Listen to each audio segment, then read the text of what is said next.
were not born hating yourself. That simple truth, somehow, it's the hardest one to believe for those who've spent a lifetime standing in the shadow of their own self-doubt. From the very beginning, you looked into the eyes of others, searching for proof that you were enough. You watched their glances turn cold. You heard the sharp edge of their words cut into your soft, unguarded heart. But often, it wasn't even the harsh words that wounded you the most. It was the silence, the absence of warmth when you needed it, the emptiness that answered you when all you longed for was to be seen. And in that hollow space, you slowly began to whisper to yourself, maybe I am the problem. You didn't know that you were swallowing tiny drops of a slow, invisible poison, a lie whispered again and again until it sounded like truth. The lie that you are flawed, that you are unworthy, that your very existence demands correction. And once that lie takes root, it doesn't scream. It settles into the quiet corners of your soul. It becomes the heavy air you breathe without noticing. It becomes your constant companion. You did not arrive in this world carrying shame. It was given to you, slowly, quietly, in moments so subtle you may not even remember when it started. A glance of disapproval when you reached too high, a sigh when your excitement was too loud, a frown when your emotions spilled over, a cold silence when you dared to ask for love. Each tiny moment, like drops falling into still water, slowly distorted your reflection. The face staring back no longer felt like yours. You began to wonder whether your very nature was wrong. And from that wondering, shame was born, but not the kind of shame that helps us respect others or recognize when we've caused harm. No, this was something far more insidious. This was toxic shame, the kind that whispers, it's not what you've done that's wrong, it's who you are. It doesn't simply correct a behavior, it attacks your being. It doesn't say, you made a mistake. It says, you are a mistake. And so you learn to adjust. You began to carefully monitor your words, your movements, your desires. You became a master of disguise, shaping yourself into versions that might finally win approval or at least avoid rejection. But every time you contorted yourself to fit, you stepped further away from your own essence. Each compromise was a tiny death. Each silence a surrender. Each forced smile a quiet erasure. And this too was not random. The world you entered was already prepared to tame you. Systems of belief, cultures, religions, many were built not to celebrate your wild aliveness, but to contain it. They taught you that certain instincts were unworthy, that your desires were dangerous, that your very hunger for life was something to fear. And little by little you lowered your gaze. You quieted your voice. You swallowed your yes to life and turned it into a hesitant whisper. But your soul, even buried beneath layers of shame, never fully agreed to this surrender. Deep inside, something still remembers who you are. When the world demands that you shrink, survival begins to feel like performance. As a child, you sensed quickly that certain parts of you were not welcome. Your loud laughter, your curiosity, your tears, your anger, your hunger for closeness. Each time they were met with criticism, dismissal, or withdrawal, you learned an unspoken rule: hide this part of you. It is too much. And so you began to build, layer upon layer. A smile when you felt sorrow, politeness when you carried rage, quiet agreement when you longed to scream your truth. You became skilled, so skilled, in fact, that one day you no longer noticed you were performing. The mask fused to your skin. The role became your identity.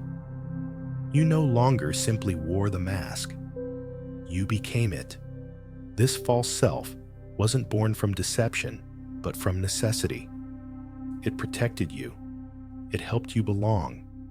It kept you safe from the terrifying possibility of rejection. But the price was steep, because while the false self shields you from external harm, it also traps you inside a version of yourself that is disconnected, exhausted, and painfully alone. You find yourself always calculating, what should I say? How should I act? What will they think of me? Every interaction becomes a minefield, every choice a tightrope. Over time, the weight of maintaining this persona becomes unbearable. Even in moments of outward success, you feel hollow. Even in rooms filled with people, you feel unseen. You may accomplish much. You may even impress others. But inside, you are gasping for air. And the most tragic part, you begin to forget there was ever anyone beneath the mask. The real you, the child who once played, freely loved openly, and felt deeply, now locked away in the hidden chambers of your soul. But that child has not vanished. They are waiting, still breathing, still hoping you will come back for them. Imagine spending years building walls to keep yourself safe. At first, the walls feel protective. They shield you from rejection, judgment, abandonment. Each brick laid carefully, a habit, a silence, a compromise. But over time, something shifts. What began as shelter becomes confinement. The walls grow higher, thicker. And one day, you realize you no longer know the way out. You are imprisoned inside yourself. Every choice feels monitored by unseen eyes. Even when no one is watching, you still feel observed. Judging yourself before others even have the chance. You apologize for your own existence. You shrink in conversations. You hesitate before sharing your dreams. You seek permission to be who you are and rarely grant it to yourself. You are trapped in what John Bradshaw called soul murder. It sounds dramatic, but is it? Because slowly, year after year, you watch parts of yourself wither. Your spontaneity fades. Your joy dulls. Your curiosity quiets. Your laughter becomes polite rather than real. You become a ghost, present but not fully alive. Inside your mind never rests. You replay every conversation. You anticipate every possible criticism. You suppress every impulse that feels risky or vulnerable. And while the world may admire your composure, your productivity, your kindness, they don't see the exhaustion beneath. The false self has done its job. It kept you from breaking. But it has cost you your aliveness. And yet, somewhere beneath the silence and fatigue, something still stirs. The soul can be buried. It can be silenced. But it cannot be erased. There is still a spark, a tiny ember, waiting. Healing is not a bright, polished path. It is not a collection of affirmations. It is not a simple choice to feel better. Healing begins when you dare to enter the quiet rooms you've spent a lifetime avoiding. It starts when you sit with the child inside you, the one who was told they were too loud, too needy, too emotional. The one who learned to hide because it was the only way to survive. You see, that child never disappeared. They have been waiting, frozen beneath layers of masks and performances, still holding the wounds you were too small to carry, but forced to anyway. When you descend into your own darkness, you don't find a monster. You find this child. Their hands are trembling. Their eyes are wide, searching for safety that never came. Their voice is soft, almost a whisper. Will you finally see me? And this descent, it hurts, because facing that pain means allowing yourself to feel what you were never allowed to feel. The grief of not being protected, the anger of being silenced, the loneliness of being unseen. You may cry for things that happened decades ago. You may grieve losses you never acknowledged. You may rage at betrayals you convinced yourself were normal. This is not weakness. This is truth breaking through the cracks. Nietzsche did not come to offer comfort. He came to awaken, to burn away illusions, to strip you of borrowed beliefs that kept you obedient but empty. He spoke of a world that fears instinct, that shames desire, that condemns vitality because it cannot control what it cannot predict. But buried beneath these inherited fears is your original self, unashamed, untamed, unapologetic. To reclaim it, you must walk through the night. There is no shortcut. There is no bypass. There is only the descent. But on the other side of that descent, there is life. A life not built on fear. A life not ruled by shame.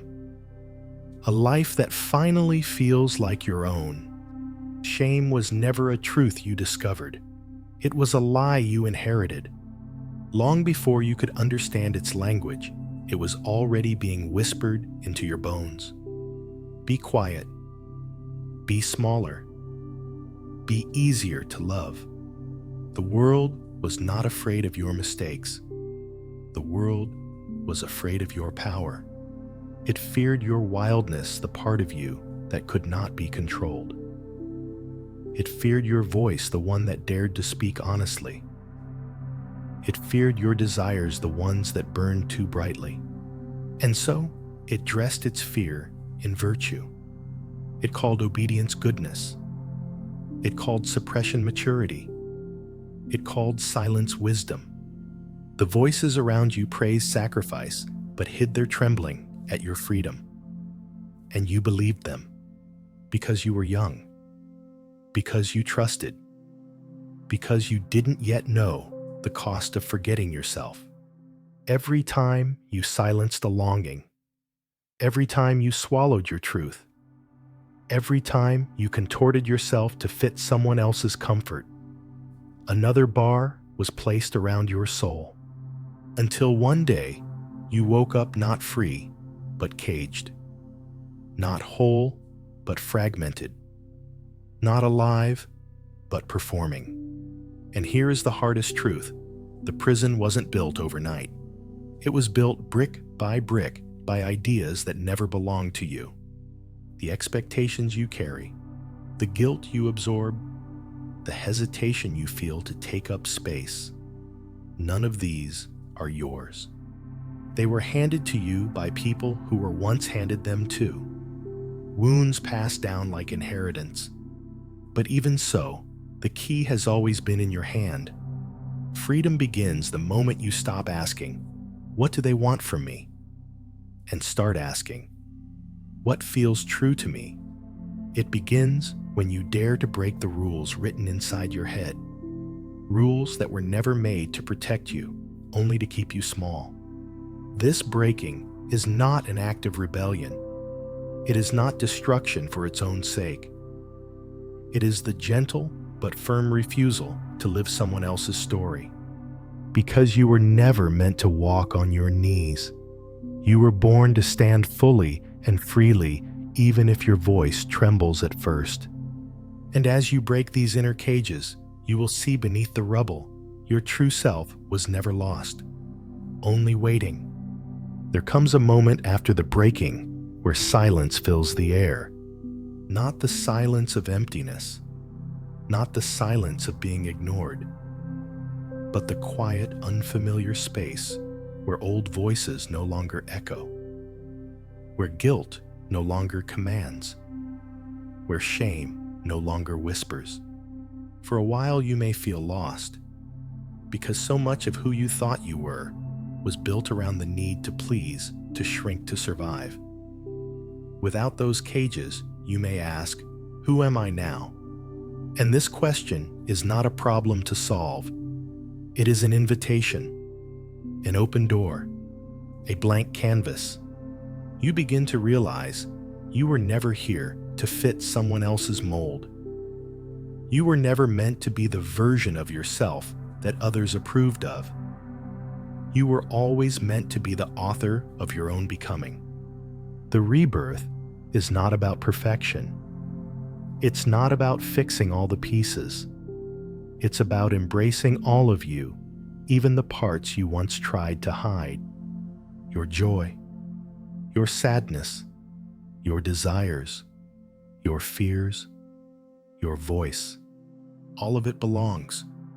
You stop measuring your worth by how little space you take. You stop seeking permission to exist. You stop apologizing for being too sensitive, too intense, too different. You simply begin to be, not for approval, not for validation, but because this is your life. This is where you reclaim the pieces that were stolen. This is where you give yourself back the freedom to feel fully, to speak truthfully, to live unapologetically. And slowly, breath by breath, the child who once hid learns to step into the light. Not as someone who needs to perform, but as someone who is finally home within themselves. There is something no one tells you. No one will hand you a certificate that says you are finally enough. You may now be yourself. The permission you've been waiting for, it was never meant to come from outside. It lives within you. You waited for approval because you were taught that love had conditions. You were taught that worth must be earned, that who you are is always something to fix, to improve, to polish before you are worthy of being seen. But what if that was never true? What if you were never broken? What if the parts you hid were never flaws, but simply parts of your wholeness? What if your softness, your sensitivity, your longing were never weaknesses, but invitations into deeper life? The freedom you seek arrives quietly, not with fanfare, not with grand declarations, but in the small, steady decision to no longer abandon yourself, to no longer perform, to no longer shrink, to no longer apologize for simply existing as you are. The world may not notice. Some may not understand. They may even call your truth selfish or strange. But none of that matters, because for the first time, you will no longer be waiting at the gates of someone else's acceptance. You will have stepped through your own door, into your own life, whole, human, here, and you will see. You were never lost. You were simply waiting for you.